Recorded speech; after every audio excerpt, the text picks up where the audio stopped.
श्लोक कान में पड़ेंगे तो मेरा बेटा जो गया है वो सुनेगा तो वापस लौट आएगा। उचित पात्र कोई नहीं मिला तो अपना वो बेटा याद आ गया जो जन्म लेते ही परिव्राजक हो गया।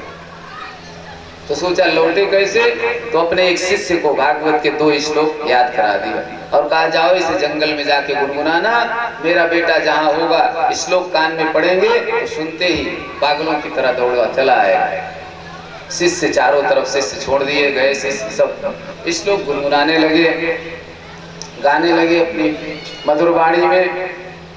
सुखदेव जी जहां पर सुखदेव जी गुफा में बैठकर निर्गुण निराकार ब्रह्म का चिंतन कर रहे थे, जब वहां जाकर के शिष्य ने श्लोक गुनगुनाया, पहला श्लोक गाया जिसमें भगवान के स्वरूप का वर्णन है। भगवान का स्वरूप कैसा है? बरहा पीडम नटवर वपो कर्णयोः कर्णिकारं बिभ्रद्वासः कनककपिशं वैजयन्तीं च मालां रन्ध्रान् वेणुर्धरसुधया पूरयन् गोपवृन्दैः वृन्दारमणं स्वपदरमणं प्राविशद्गीतकीर्ति। बरहा पीडम नटवर वपो, भगवान का स्वरूप कैसा है? सिर पर मोर पंख का सुंदर मुकुट लगा हुआ है। बरहा पीडम नटवर वपु, नट जैसे कलाबाजी दिखाने वाले होते हैं, नट जहां से चाहते हैं अपने शरीर तोड़ देते हैं। लेकिन धन्य हो प्रभु, उस पापिनी पूतना को भी भगवान ने माँ यशोदा की गति प्रदान किया कि इसने तो यशोदा मैया की तरह गोद में मुझे लेकर के स्तनपान कराया। भाव इसका कुछ भी रहा, लेकिन इसने तो मुझे गोद में लेकर स्तनपान कराया है, इसलिए इसे मैं माँ की ही गति प्रदान करूंगा। इतना दयालु कोई हो सकता है? एक भी सद्गुण नहीं था पूतना में, लेकिन गोविंद ने उस पापिनी पूतना में भी गुण ढूंढ लिया कि इसने तो यशोदा मैया की तरह मुझे गोद में लेके स्तनपान कराया। पापिनी पूतना को पूरे कुलम सकुल, पूरे कुल का उद्धार कर दिया पूतना की। दूसरे श्लोक में जब भगवान की कृपालुता का, दयालुता का वर्णन सुना तो अब सुखदेव जी अपने को नहीं रोक पाए और तुरंत गुफा से निकल के चल दिए। बाहर देखा तो एक नवयुवक शिष्य खड़ा था व्यास जी का, चरणों में प्रणाम किया कि भैया आप ही श्लोक सुना रहे हैं? बोले हाँ बाबा हम ही सुना रहे हैं। कहा फिर और एक तो सुना दो। कहा महाराज हमारे पास तो बस 2 ही श्लोक थे, हमने सुना दिया। सुखदेव जी का मुंह लटक गया, कितना सुंदर। तब तक मैं शिष्य बोल पड़ा कि महाराज दुखी मत होइए, अगर ज्यादा सुनना है तो हमारे गुरु जी के पास चलिए। 18,000 श्लोकों की पावन संगीता है, चकाचक सुनिए, कोई कमी नहीं। अब तो पागलों की तरह सुखदेव जी शिष्य के पीछे पीछे चल दिए और आकर के जैसे अपने पिता व्यास जी को देखा, चरणों में दंडवत प्रणाम किया और बैठ करके चरणों में कहा प्रभु मुझे श्रीमद् भागवत संगीता का पान कराइए। व्यास जी का हृदय गदगद हो गया, श्रीमद् भागवत को धन्यवाद दिया। प्रेम से बोलिए श्रीमद् भागवत महापुराण की जय। समाज में एक परंपरा है कि अंत में ही हम कथा सुनते हैं मोक्ष प्राप्ति के लिए कि हमारी मुक्ति हो जाए, हमारे पितरों की मुक्ति हो जाए। लेकिन सोचिए इस कथा से कि क्या नहीं होता है। गया हुआ बेटा लौट आया भागवत की कृपा से। जिसके संतान नहीं, क्या उसे संतान नहीं हो सकती? क्या जो निर्धन है वो धनवान नहीं हो सकते हैं? एक कल्पवृक्ष है, इसकी शरण में जो आ गया सब कुछ भगवान उसे करने के लिए तैयार है। भगवान कहते हैं तू शरणागत तो बन। बोलो वृंदावन बिहारी लाल की, भक्त वत्सल भगवान की, संतन के संग लाग रे। आइए हम आप भी मन से संतों का संग करें। संतन के संग लाग रे, तेरी अच्छी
प्रहलादों की बनी गई,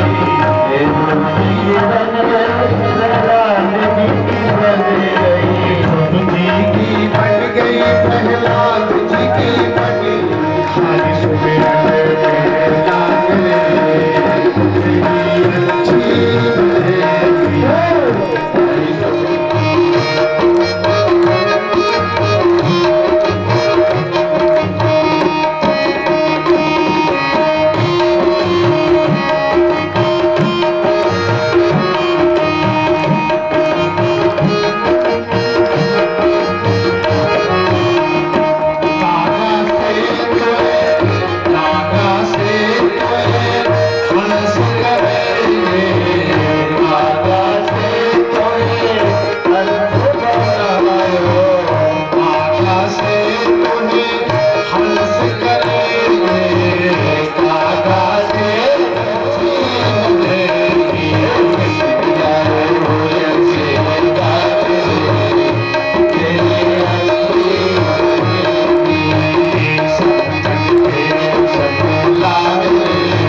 लेकिन संत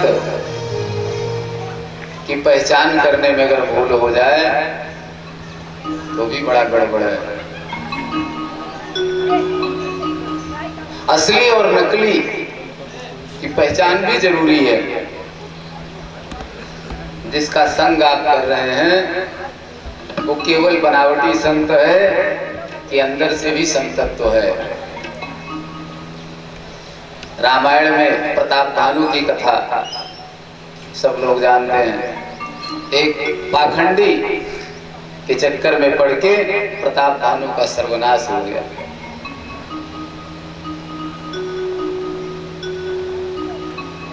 तो असली संत, जिसको संत मिले उसका उद्धार हो गया। चाहे वो ध्रुव जी हो, चाहे प्रहलाद जी हो, सब संतों की कृपा से ही अपने लक्ष्य पर पहुंच सके।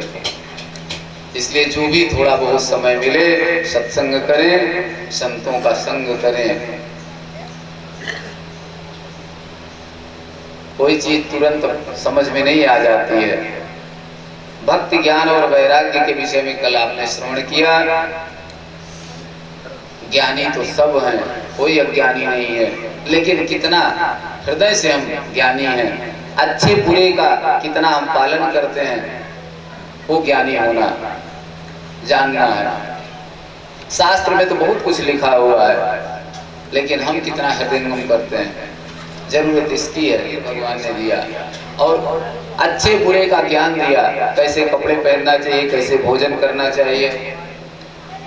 बाकी जितनी जातियां हैं, योनियां हैं, सब में भोजन, शयन, मैथुन सब में है। लेकिन मनुष्य ही एक ऐसा जीव है, ऐसा प्राणी है कि जिसे अपने विवेक से अपने कल्याण का मार्ग प्रशस्त करने का भगवान ने साधन दिया है। आत्मदेव पंडित जी तुंगभद्रा नदी के तट पर रहते थे। तुंग माने श्रेष्ठ, भद्र माने कल्याण, जिससे श्रेष्ठ कल्याण हो वो मानव शरीर है, वो तुंगभद्रा है। ये मानव शरीर मिला है, ये श्रेष्ठ कर्म करने के लिए मिला हुआ है। केवल जीवन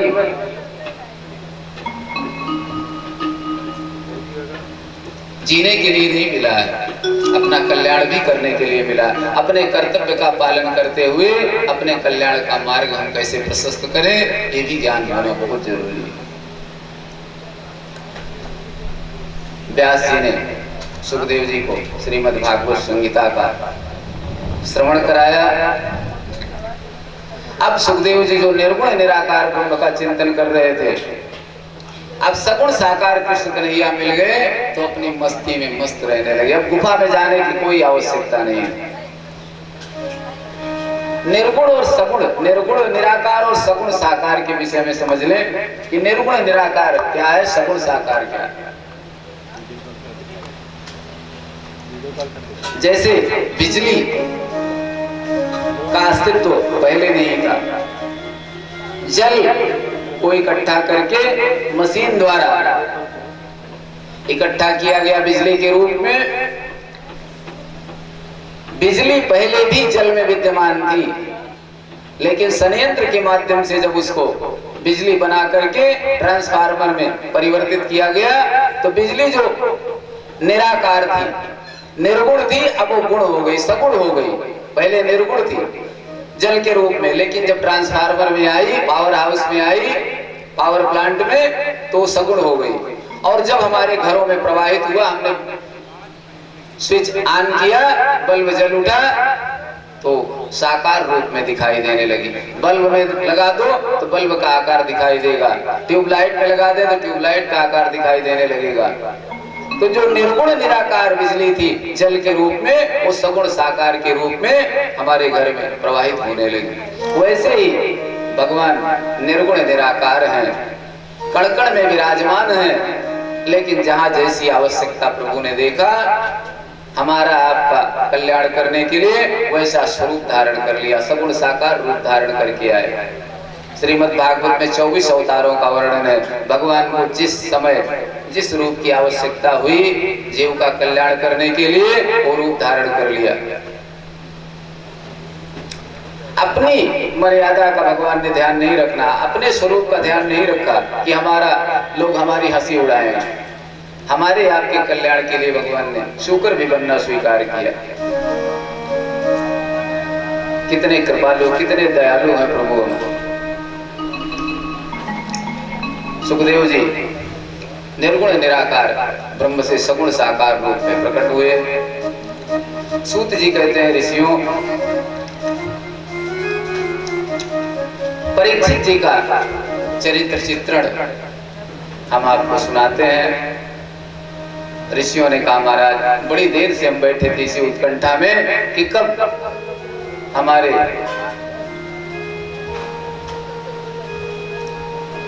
महाराज का परीक्षित का चरित्र सुनने को मिलेगा, हमें कृपा करके हमें सुनाइए। सूत जी कहते हैं ऋषियों सुनो, यदा मृधे कौरव सृंजयानां वीरेश्वतो वीरगतिं गतेषु मृगोदराविद्ध गदाभिमर्श भगनोरुदण्डे धृतराष्ट्रपुत्रे। यदा मृधे कौरव सृंजयानां, जब कौरवों और पांडवों के बीच महाभारत का युद्ध चल रहा था, ये उस समय की बात है। महाभारत का युद्ध लगभग समाप्ति की ओर था। अंतिम दिन के युद्ध में दुर्योधन की जंघा भीमसेन की गदा से टूट चुकी थी। रणभूमि में पड़ा हुआ दुर्योधन कराह रहा था, सूर्यास्त हो चुका था, युद्ध संपन्न हो चुका था। कुरुक्षेत्र के मैदान में 100 बिखरे हुए थे।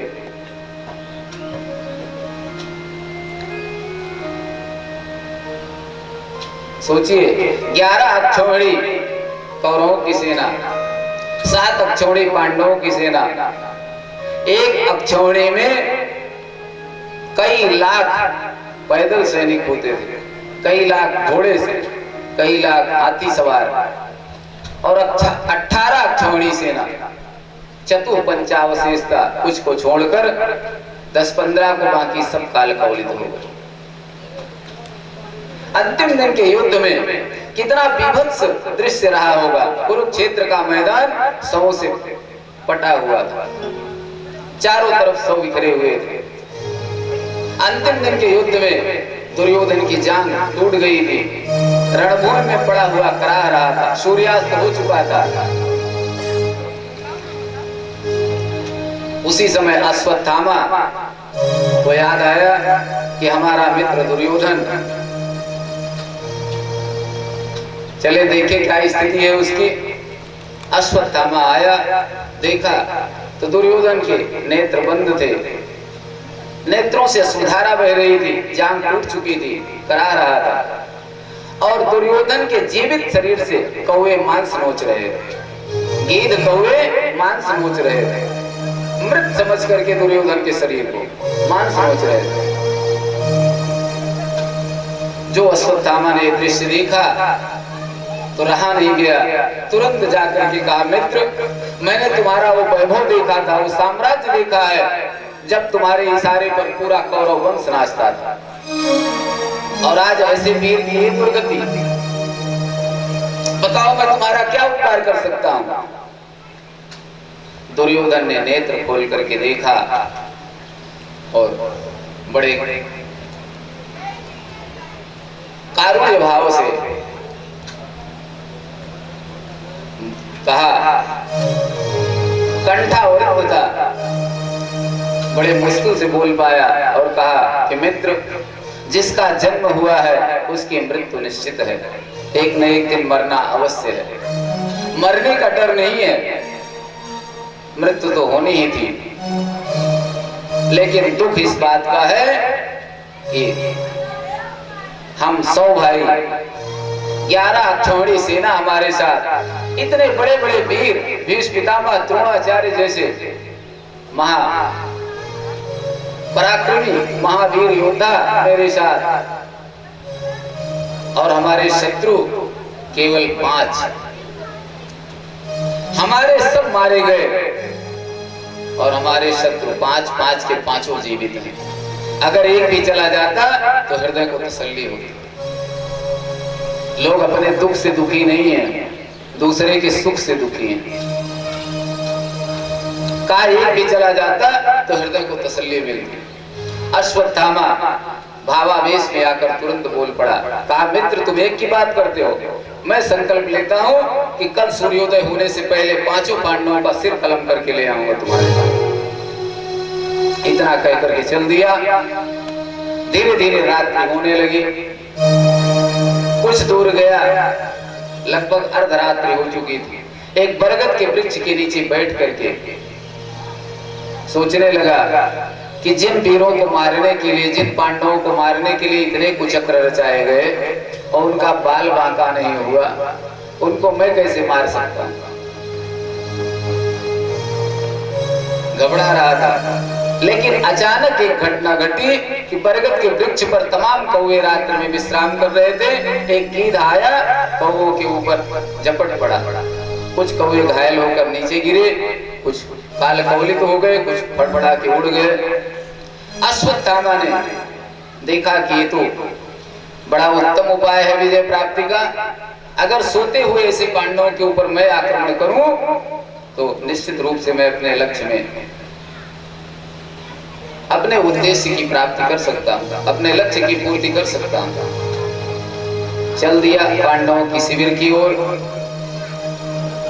लेकिन जाको राखे साइया, मारी सके ना कोई। जिसकी रक्षा भगवान करने वाले हैं, उसको मारने वाला कौन है। पांडवों की शिविर की ओर चल दिया। पांडव अपने अपने सैया पर जब विश्राम करने लगे तो भगवान कृष्ण आए और बोले कि भैया, इतना बड़ा महाभारत का युद्ध जीत लिया आपने, विजयी हुए हो, तो ऐसे सो करके रात्रि बिता दोगे। चलो कहीं उत्सव मनाए चल करके। अगर विजय प्राप्त होती है तो कुछ उत्सव मनाना चाहिए। छोटा सा भारत पाकिस्तान का मैच होता है तो दिवाली होने लगती है पूरे भारत में, अगर भारत जीत जाए। इतना बड़ा महाभारत का युद्ध संपन्न हुआ और सो के बिता दोगे रात। चलो, पांचों पांडवों को लेकर के प्रभु चले गए समुद्र के किनारे।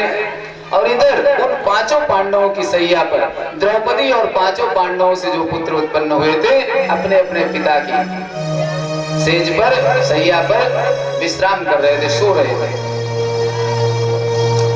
रात्रि के अंधेरे में अश्वत्थामा गया और पांचों का सिर कलम कर लिया। चोर की बुद्धि चली जाती है, उसे पकड़े जाने का इतना डर होता है कि दिखाई नहीं देता आंखों से। पांचों पुत्रों का सिर कलम करके लेके चल दिया। सिर में नरमुंड पकड़ करके पांचों दौड़ता हुआ कुरुक्षेत्र के मैदान की ओर आया और जाके दुर्योधन से कहा, दुर्योधन मित्र, तुमने एक की बात करी थी, देखो मैं पांचों पांडवों का वध करके ले आया। दुर्योधन ने आश्चर्य भरी नजरों से नेत्र खोलकर जब देखा तो देखते ही पहचान गया और कहा, मित्र, ये पांडव नहीं, ये पांडव पुत्र हैं। इनको मार करके तो तुमने घोर अन्याय किया है। मेरे वंश में पानी देने वाला कोई नहीं छोड़ा तुमने। परिवार में चाहे अपना परिवार का व्यक्ति शत्रु हो चाहे मित्र हो, मरने के बाद सबको पानी देना अनिवार्य होता है, भले ही चीते जी खानदान न हो, लेकिन मरने पर सबको संस्कार का निर्वहन करना होता है। अगर नहीं करेंगे तो मृतात्मा को दुख होगा और उसको दुख होगा तो आप सुखी नहीं रहेंगे। इसलिए आवश्यक है कि भले ही खानदान न हो, बोलचाल न हो, लेकिन जो व्यवस्थाएं हैं उनका निर्वहन करना परम आवश्यक है। दुर्योधन ने कहा, मित्र, इनको मार करके तो तुमने पानी देने वाला भी कोई नहीं छोड़ा।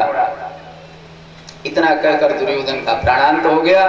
अश्वत्थामा घबरा गया कि अगर पांडव जीवित हैं, मुझसे भूल हुई कि पांडव पुत्र हैं, तो अब मैं नहीं बच सकता हूं। पांडव मुझे अवश्य मार डालेंगे। वहां से तुरंत भगा। इधर प्रातः काल हुई, जब द्रौपदी ने सुना कि हमारे 5-5 पुत्रों की हत्या हो गई तो छाती पीट पीट कर रोने लगी।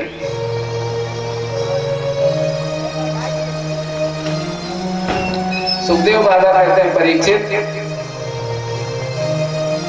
माता शिशूनां निधनं सुतानां निशम्य घोरा परितप्यमाना तदा रुदद्बाष्पकलाकुलाक्षी तां सान्त्वयन्नाः किरीटमाली तां सान्त्वयन्नाः किरीटमाली। माता शिशु नाम निधनम सुता नाम।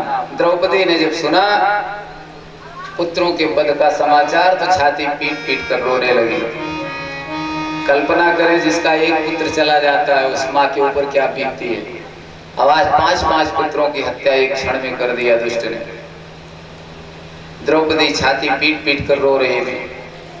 अर्जुन ने बहुत समझाया। ताम सांत्वयन्नाः किरीटमाली। किरीटमाली माले अर्जुन। अर्जुन के कई नाम हैं। जो लोग चिरैया के दिन गौशाला में लिख करके पहले लगाते थे कागज लोग कि जानवरों को कोई तकलीफ न हो, उसमें अर्जुन के नाम लिखे जाते थे। अर्जुना, फाल्गुना, किरीटी, जिष्णु, सब्यसाची, धनंजया, कपिध्वजो, गुडाकेशो, गांडवी, कृष्ण सारथी, एतान्य अर्जुन नामानि गावं गोष्ठेषु। तो किरीटमाली माने अर्जुन। अर्जुन ने बहुत समझाया कि देवी जो होना था हो गया, अब शांत हो जाओ। लेकिन द्रौपदी शांत नहीं हुई। तब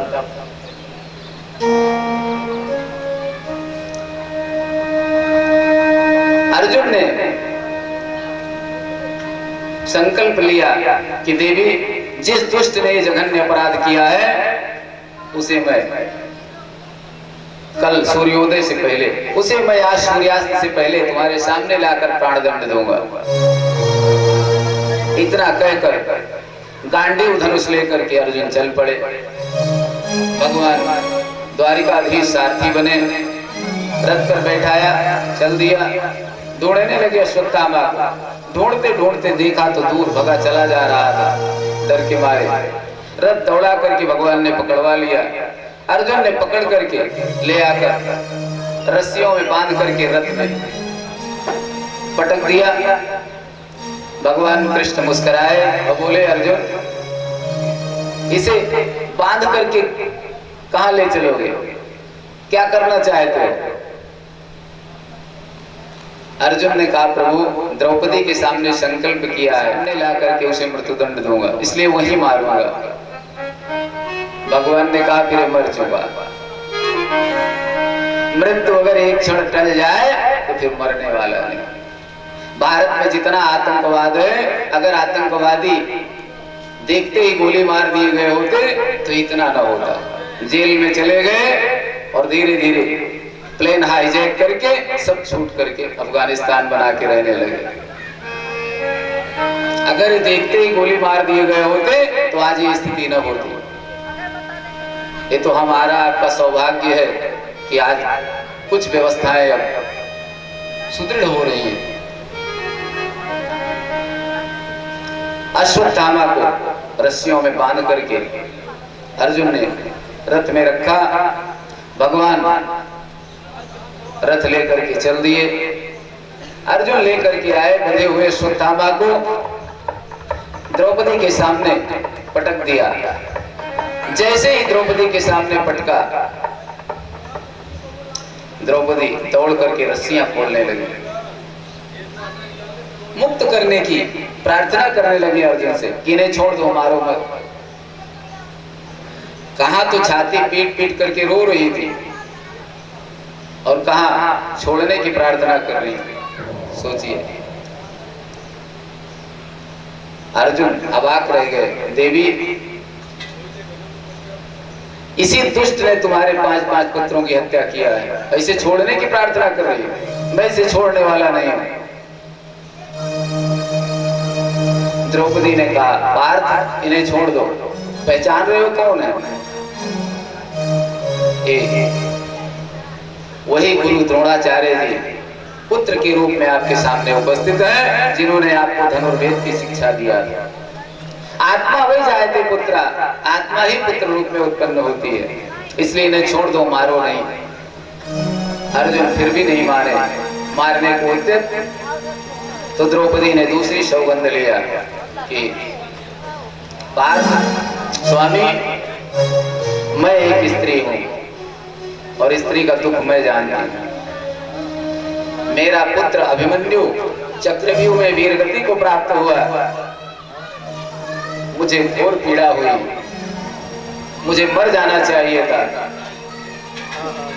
लेकिन मैं जीवित रही कि मेरे पति अर्जुन अभी जीवित हैं, मेरा अवलंब अभी है, इसलिए मैं उस दुख को पी गई। लेकिन स्वामी, आज अगर इनको मार देंगे तो इनके पिता द्रोणाचार्य पहले ही रणभूमि में मारे जा चुके हैं, इनकी मां कृपी के ऊपर क्या बीतेगी, इसलिए नहीं छोड़ दीजिए। माताओं का हृदय कितना कोमल होता है, सोचिए। इनकी मां के ऊपर क्या बीतेगी, इसलिए नहीं छोड़ दो। भीमसेन अपनी गदा पर हाथ फेरने लगे, कुछ भी हो जाए ये दुष्ट मेरी गदा से नहीं बच सकता, चाहे जो हो जाए। युधिष्ठिर ने सोचा कि अभी तक केवल अर्जुन थे, अब तो हो गए, तो तुरंत बोल पड़े कि द्रौपदी ठीक कह रही है, छोड़ दो इन्हें, मारो मारो। बड़ी विचित्र स्थिति, एक तरफ भीमसेन अर्जुन मारने को तैयार है, दूसरी तरफ युधिष्ठिर और द्रौपदी छोड़ने की प्रार्थना कर रहे हैं।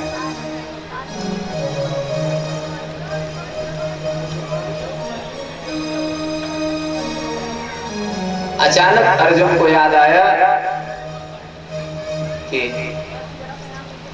जब बात बहुत उलझ जाती है तो हमारे गोविंद चुटकियों में सुलझा देते हैं।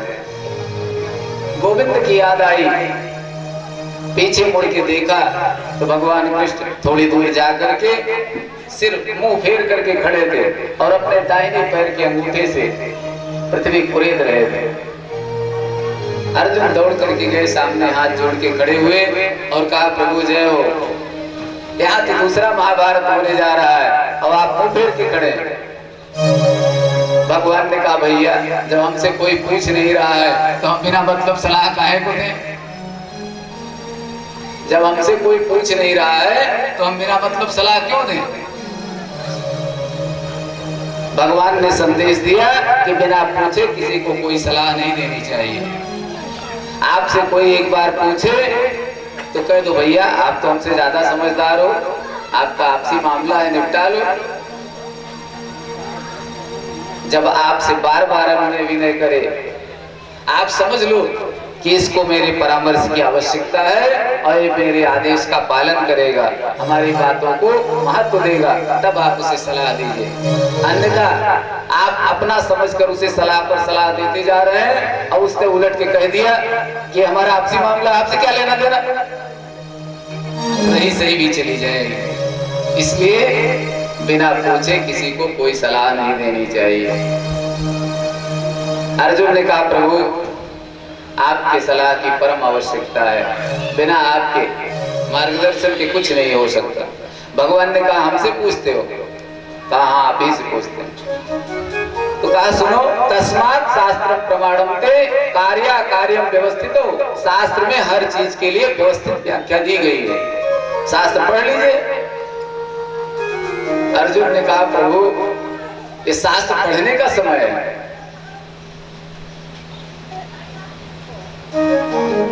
भगवान ने कहा, फिर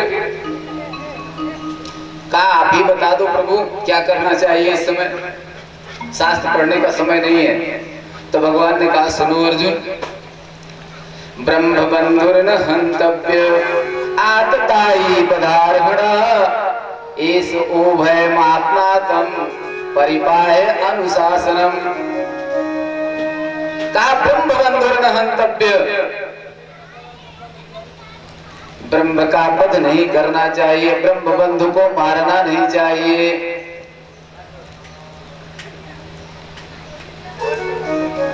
ब्राह्मण का वध नहीं करना चाहिए। अर्जुन सोचने लगे कि है तो ये ब्राह्मण, प्रभु कह रहे हैं ब्राह्मण को मारना नहीं चाहिए। तब तक में भगवान आगे बोल दिए कि आतताई पदार्हण, इस जैसे दुष्ट को छोड़ना भी नहीं चाहिए। अर्जुन के मुंह से निकल गया, प्रभु जय हो, ये ब्राह्मण भी है और इससे बड़ा दुष्ट भी कोई नहीं है। भगवान ने सोचा कहीं अर्जुन ढीले न पड़ जाए, इसलिए आगे सतर्क कर दिया कि एस ओभय आत्मातम परिपाह अनुशासनम। अर्जुन इतना समझ लो कि तुम क्षत्रिय हो, अपने क्षत्रियत्व को भूल मत जाना। तुम क्षत्रिय हो, अपने क्षत्रियत्व को भूल मत जाना। अभी क्षत्रिय का धर्म क्या है? अर्जुन समझ गए कि जैसी इनकी काया 3 जगह से टेढ़ी, वैसे वाणी भी इनकी टेढ़ी है, समझ में आने वाली नहीं है। तो भगवान ने जब गीता का उपदेश दिया था अर्जुन को, तो कहा था कि ब्राह्मण का दैहिक वध नहीं करना चाहिए। अगर ऐसा जघन्य अपराध किया है तो उसे घोर अपमानित कर दो, लेकिन प्राण दंड मत दो। जितनी बार उस अपमान को याद करेगा उतनी मौत मरेगा, इसलिए छोड़ दो। अर्जुन की बात समझ में आ गई, सूत्र याद आ गया। हम आप जो कथा भागवत सुनते हैं, तुरंत भले ही कोई बात ना समझ में आए, लेकिन अगर मन से हमने सुना है और कभी जीवन में ऐसी परिस्थिति उत्पन्न होती है तो सूत्र याद आ जाते हैं कि वहां पर महाराज जी ने ऐसे कहा था। तो भगवान ने जब गीता का उपदेश दिया था तो कहा था कि ब्राह्मण का शरीर से वध नहीं करना चाहिए। अगर उसने ऐसा जघन्य अपराध किया है तो उसे घोर अपमानित कर दो। जितनी बार उस अपमान को याद करेगा उतनी मौत मरेगा। दोबारा कभी ऐसा अपराध करने की कोशिश नहीं करेगा, दुस्साहस नहीं करेगा। भगवान ने शायद इसलिए कहा होगा कि ब्रह्म हत्या लग जाएगी, और ब्रह्म हत्या से बचना। हम अपने जीवन को ढोने में तो समर्थ नहीं है, दिन रात रोते रहते हैं, और अगर ब्रह्म हत्या का बोझ ऊपर से पड़ गया तब कहाँ जाएंगे। इंद्र जैसे सामर्थ्य मुझ में नहीं है कि हम ब्रह्म हत्या को बांट करके मुक्त हो जाएं। आगे की कथा में आप सुनेंगे कि इंद्र को ब्रह्म हत्या लग गई, अपने गुरु का ही वध कर दिया। इसलिए भगवान ने कहा, अर्जुन को सूत्र याद आ गया।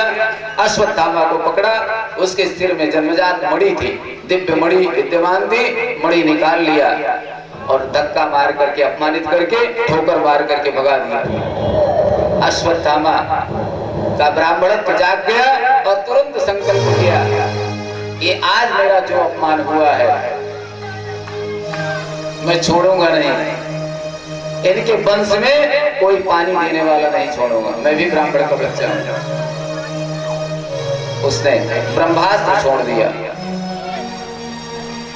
जब ब्रह्मास्त्र छोड़ा, आग का गोला बना हुआ ब्रह्मास्त्र चला जा। इधर महाभारत का युद्ध संपन्न हो चुका था। युधिष्ठिर राजा बन चुके थे, चक्रवर्ती सम्राट बन चुके थे। एक दिन भगवान ने कहा पांडवों से कि भैया अब हमारे द्वारिकावासी हमारा इंतजार कर रहे हैं, हम द्वारिका जाएंगे। पांडवों को बड़ा आश्चर्य हुआ कि अभी तक कभी द्वारिका की याद नहीं आई इनको। अब आज जब बड़ा सुख शांति का समय आया तो द्वारिका वासी इनका याद करने लगे, द्वारिका की याद इनको आने लगे। तो पांचों पांडव चरणों में गिर करके भगवान से क्षमा प्रार्थना करने लगे कि प्रभु अब तो आनंद का समय आया है, तो आप जाने को तैयार हैं। भगवान ने कहा नहीं, अब हम रुकने वाले नहीं। अंत में पांचों पांडवों ने सलाह विचार विमर्श किया कि इनको कोई रोकने वाला नहीं है, ये जो चाहेंगे वही करेंगे, तो क्यों न खुशी खुशी विदा कर दिया जाए। पांचों पांडव, द्रौपदी, कुंती सब विदा करने के लिए घर से निकल पड़े, महल से निकल पड़े बाहर। भगवान कृष्ण का रथ खड़ा था बाहर। भगवान कृष्ण जाकर के एक हाथ से रथ का ध्वजा पकड़ लिया, रथ का खंभा पकड़ लिया ऊपर, एक पैर रथ पर रख लिया, एक पैर जमीन पर था। एक हाथ से सबको आशीर्वाद दे रहे थे, अभयदान दे रहे थे। उसी समय एक अबला चीखती चिल्लाती हुई आई और प्रभु के चरणों में लिपट गई। कहा पाहि पाहि महायोगिन देव देव जगतपते, हे जगत पिता परमेश्वर रक्षा करो रक्षा करो, पाहि पाहि रक्षा करो। भगवान ने सोचा कि यहाँ तो कोई दिखाई नहीं दे रहा है, किससे रक्षा करें। लेकिन प्रभु ने, भगवान तो अंतर्यामी है, भगवान को समझते देर नहीं लगी। तुरंत ही प्रभु ने अंगूठे के बराबर अपना स्वरूप बनाया और उस देवी के मुंह से पेट में चले गए और जाकर के अपना गदा इतनी जोर से घुमाया कि वो जो अश्वत्थामा ने जो ब्रह्मास्त्र छोड़ा था, आग का गोला बना हुआ चला आ रहा था। ये देवी भगवती उत्तरा थी। अभिमन्यु चक्रव्यूह में वीरगति को प्राप्त हुए थे, लेकिन उत्तरा गर्भवती होने के कारण उस समय सती नहीं हो सकी। उस समय सती प्रथा प्रचलित थी, लेकिन गर्भवती होने के कारण सती नहीं हो सकी। अश्वत्थामा ने इसी वंश बीज को नष्ट करने के लिए ब्रह्मास्त्र छोड़ दिया था। आज उत्तरा जब जाके भगवान के चरणों में लिपट गई, अनुनय विनय किया, तो भगवान ने क्षण मात्र का भी विलंब नहीं किया, अंगूठे के बराबर अपना स्वरूप बनाया और उत्तरा के गर्भ में प्रवेश कर गए और जाकर अपनी गदा इतने जोर से घुमाया कि ब्रह्मास्त्र जो आग का गोला बना हुआ आ रहा था शांत हो गया। भगवान बाहर निकल करके आए और आकर के उत्तरा के सामने खड़े हुए और गोविंद ने कहा कि देवी अब तो कोई कष्ट नहीं है। उत्तरा इतनी भावुक हो गई, इतनी भावुक हो गई कि नेत्रों से अश्रुधारा गिरने लगी। तो कोई इतना भी दयालु हो सकता है, इतना भी कृपालु हो सकता है कि मेरी रक्षा किया, मेरे गर्भगत शिशु की रक्षा किया और अभी हमसे क्षमा मांग रहे हैं कि देवी अब तो कोई कष्ट नहीं है।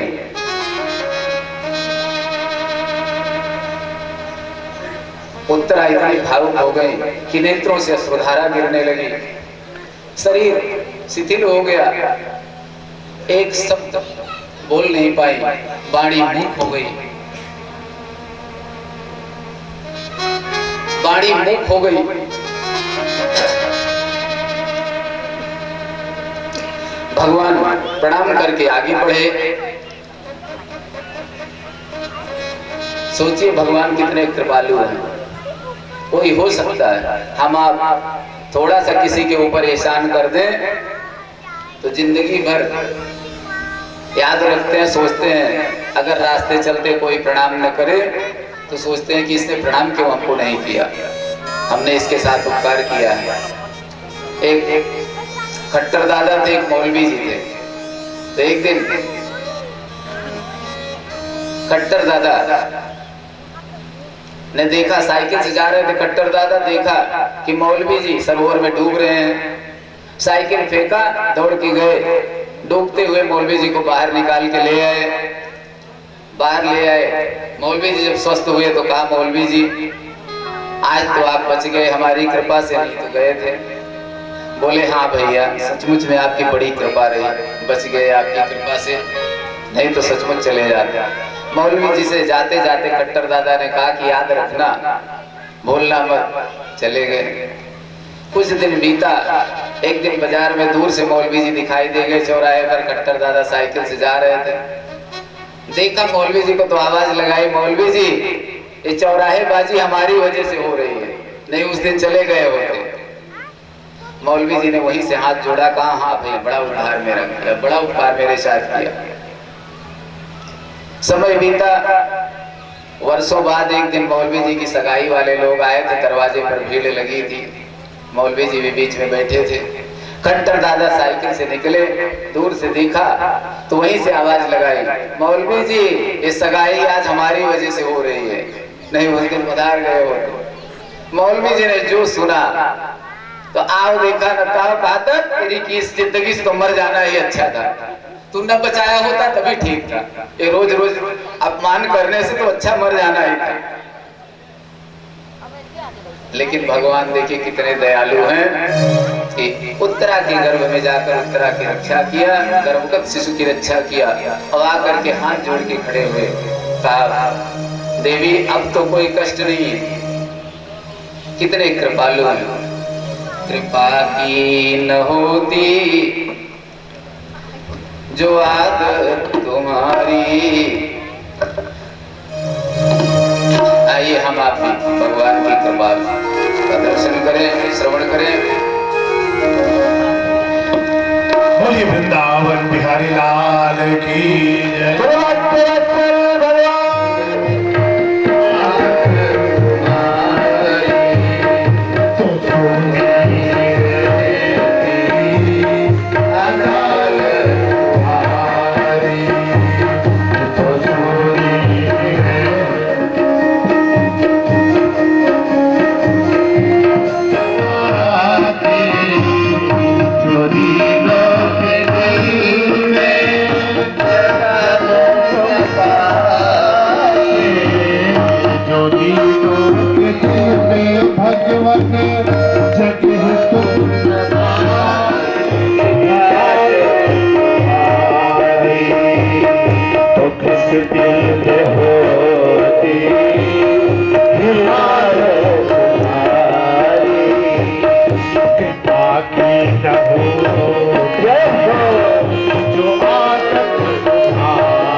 चीर हरण हो रहा था तो भगवती द्रौपदी ने पहले अपने पांचों पांडवों की ओर देखा।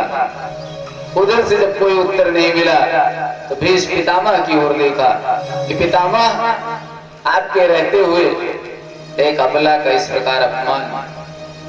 जब चारों तरफ से निराशा पिशाची ने घेर लिया, तब गोविंद की याद आई, तब भगवान की याद आई। सारी बीच नारी है कि नारी बीच सारी है, कि सारी बीच नारी है कि नारी ही की सारी है। भगवान का वस्त्रावतार हो गया। लेकिन आज भगवती उत्तरा ने विलंब नहीं किया, पूरी तरह से आत्मसमर्पण कर दिया प्रभु के चरणों में। और भगवान का तो संकल्प है कि तू मेरा होके देख, अगर बाल बांका कोई कर सके तो मैं जानू।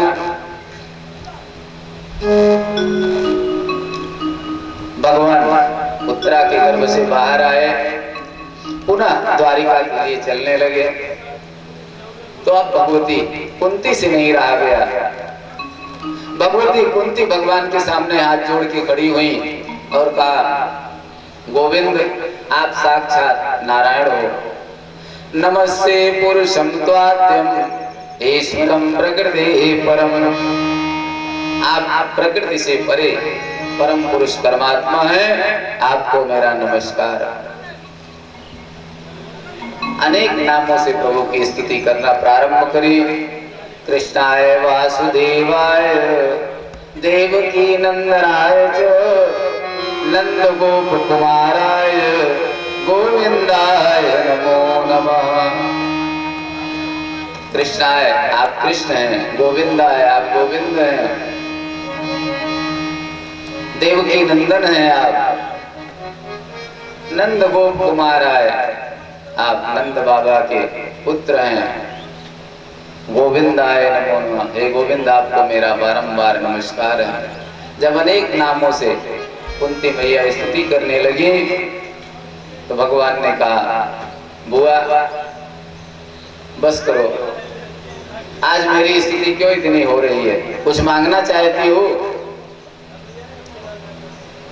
कुंती मैया ने कुछ डांट करके कहा कि कन्हैया, जब मैं कुछ अपने हृदय के उद्गार कहना चाहती हूँ तो तू बुआ बुआ करने लगता है, और मैं सारी भगवत्ता भूल करके भगवान मान करके तुझे भतीजा मानकर रह जाती हूँ और सारी भगवत्ता भूल जाती हूँ।